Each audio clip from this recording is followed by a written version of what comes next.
Assalamu alaykum qarindoshlar. Python'dan asos 7-qismliq darsimiz xo'sh kelibsiz. Biz bu qismliq darsimizda sonliq ma'lumot tiplarining davomini so'zlaymiz. Bu qitimliq darsda list to'g'ri so'zlaymiz. Yangi bir Python class qursam. Data type list deb oldim. Checkout py. Üçüncüsü list. List doğrusa keyingi qitimliq darslarda texnik tafsil so'zlaymiz. Hozir faqat bu listning nimaligini o'rganib o'tsak, oldingi qismda darsda biz sonliq ma'lumot tiplaridan butun son, harf yoki tekst, ya'ni string, anadagi kasr son, float ni o'rgangan. Ondan başqa complex-ni o'rganib o'tdik. Bugun o'rganimiz list. Bu list degan nima deganda, bu oldingi qismliq boshqa qism o'rgangan sonliq ma'lumot tiplarining ko'plik qism shakli. Masalan, butun sonni ilib qo'ysak, butun sonniga int deymiz-ku, masalan, ya'ni integer. Son, butun son. Ko'p qismi masalan, bir sinfdagi bolalarning natijasi.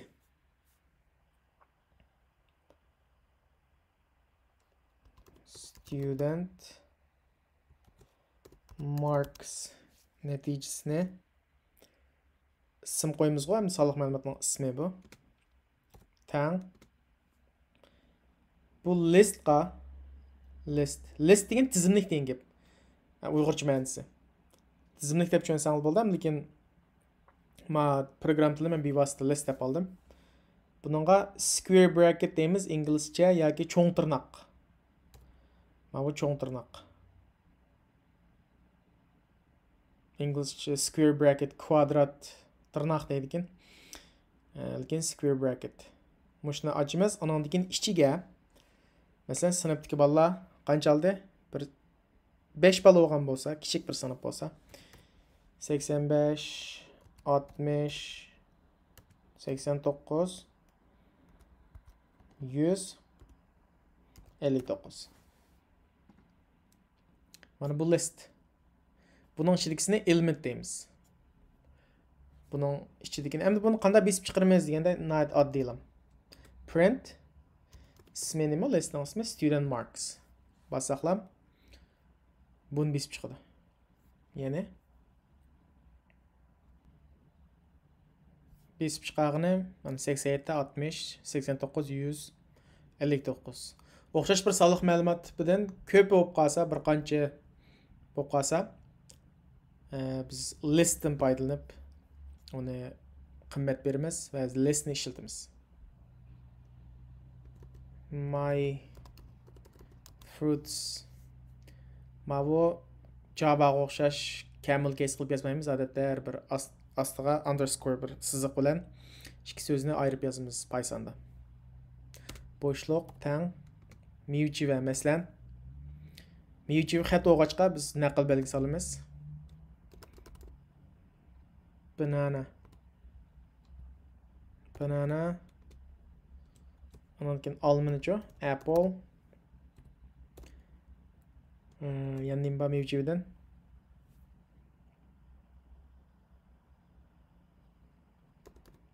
Grapes deyli, üzüm. Bunu besib chiqarsaqmi? O'xshashlam. My fruits. O'xshash besib chiqadi. Undan boshqa masalan harfni olsaqmi?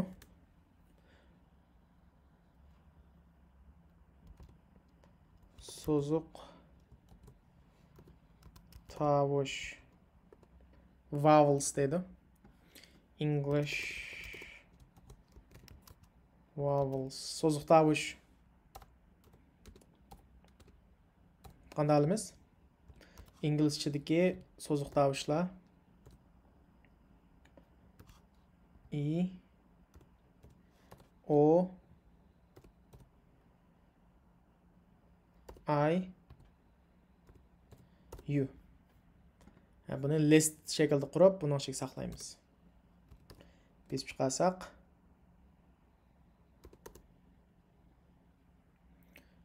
my emas ekan, English vowels. 15 chiqarsak qanda? Mana banana, apple, grapes, a, e, o, i, u. Bunda bir toplam şekilde besib chiqadi degan gap. Hamda bu listning ba'zi bir xususiyatini so'zlab bersam, birinchidan buningda o'xshash bo'lgan elementlarni kirgizsak bo'ldi. Masalan, mevada, masalan, bananaga birinchi harfi, ya'ni birinchi elementi harfi debdimi? Odatda ma'loni index deydi, indeksiya.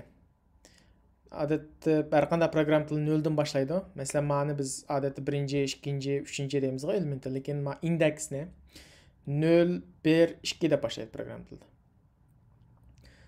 Birinchi xususiyati buningga o'xshash elementni kirgizsak bo'ldi. Masalan, 0-siga 0-indeksiga banana, 1-indeksiga banana, 2-siga banana. Lekin buning qancha elementi bor? 3 elementi bor, ammo indeks 0 dan boshlaydi. Songa o'xshash, ya'ni listda 80, 80, 80, 80 deb kirgizsak bo'laverdi. Ikkinchi xususiyati bu odat tartib bilan bo'ldi. Masalan, ma'vo banana degan cho'qim 0, 0-indeks. Apple degan cho'q 1-indeks degandek. Endi keyingi o'rganadigan funksiyamiz bu listga munosabatlik. Bir listning qancha elementi borligini, ichida qancha element borligini, masalan, hozir biz 5, 4 deb tushuntirishga asosida shunday biz oldik. Masalan, ba'zan 1000 dek chiqib ketdi. 50, 60, 70 a'zosi bo'lishi mumkin. Endi uni qancha a'zosi borligini tepish uchun qanday qilamiz deganda, buni uzunlikni inglizcha length deydi. Length. Endi buni qisqartirib Pythonda len bu function yoki method. Ne alamiz masalan, birinchisi qanda student marks deydi. Ben bunun qancha element borligini tepish uchun lenning ichiga, mush funksiyaning ichiga student marks ni solaman. Undan keyin buni qanday qilaman? Buni print qilib chiqaraman. Bo'lmasa tayyorligich ijro qilmasa hech kimni ko'rolmaydi. Hozir ma'noni chiqarib berdi, qancha element borligini. And then print my fruits. My fruits. And then English vowels. Shunaqmi?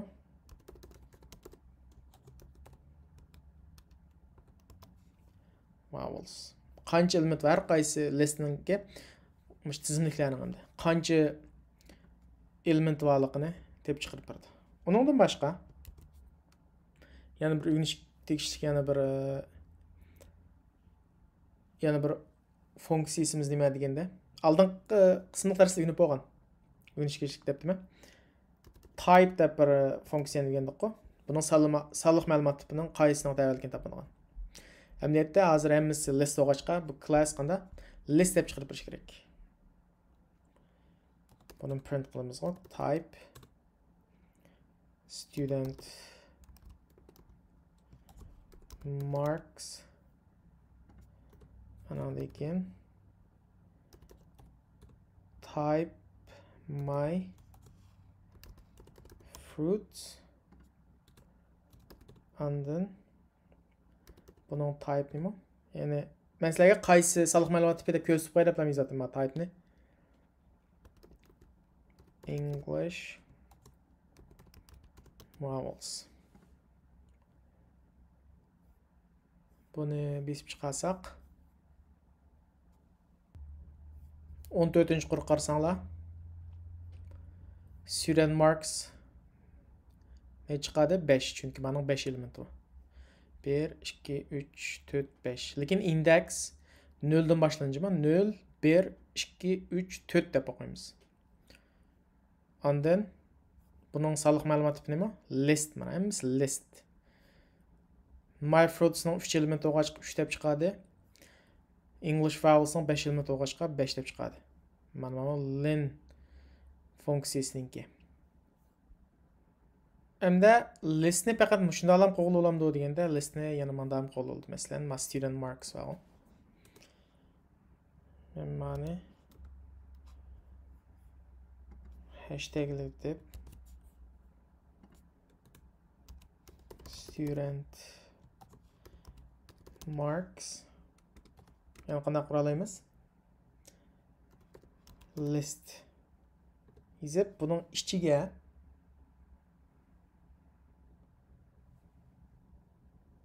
yana bir tırnak içip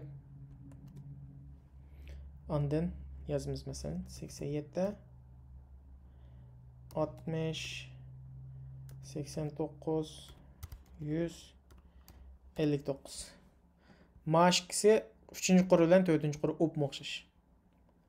Hamda ma'noning nimaligini men keyingi qismliq darslarda so'zlayman. Tafsil hozir faqat manda qo'g'il bo'ldi ekan, ikki xil usul qo'g'il bo'ldi ekan deb tushensanglar bo'ldi. Bu o'xshash bu birinchisi bilan ikkinchisininki o'pmoq o'xshash. Hamda eng oxir so'zlaydigan mazmun, yana biz bu list, ikkinchi listni qurishning ikkinchi xil usuli bor. Hamda ma'noning ismi nima deganda qurg'uchi deymiz, list qurg'uchi, ya'ni constructor deydi inglizcha. Faqat listni ikki xil nima degandek, ikki xil qilsak bo'ldi ekan deb bilgan savol bo'ldi. Eng oxir o'yingan nuqta bugungi range. Bu İngilizce ma'nosi doira degan gap. Doirasi. Bu range odatda sonlarga qartildi. Ya'ni 1dan 5gacha degandek. Biz buning qanday qo'llanishi bor desak, 1dan tortib 5gacha sonni besib chiqarib berdik qanday qilamiz? 1 2 3 4 5 deymiz. Shunaqa qo'l bilan besib chiqarib beradi. 1dan tortib 50gacha desiz-ku, uni 1dan tortib 50gacha besib bog'lab olamda. 1000gacha desiz-ku. Qancha vaqt besib olamiz? Shuni ko'z tutib programmalar Python ijod qilganda range ni kashf qilgan. Bu range qanday qildi? Doirasini chiqarib berdi. Masalan, numbers deyli. Listni qo'ydik shunaqa, listninki constructor list ma'no o'xshaydi. Buning ichiga qanday? Range 1dan tortib 50gacha. Endi buni print qilsak 1dan tortib 50 chiqarib berdi degan gap. 1dan tortib 49gacha, ya'ni bu 50 degani 50-indeksgacha demakchi. Shuni keyingisini odatda rangening ma'ni o'z ichiga olmaydi, eng keyingisini o'z ichiga olmaydi. 1dan tortib 49gacha. Agar ma'ni 51 desak, anadan keyin 50gacha o'zini ichiga oldi. Masalan, 100gacha demakchi bo'lsak, men qanday 101 deymiz. Nasib bugungi darsimiz mushagicha.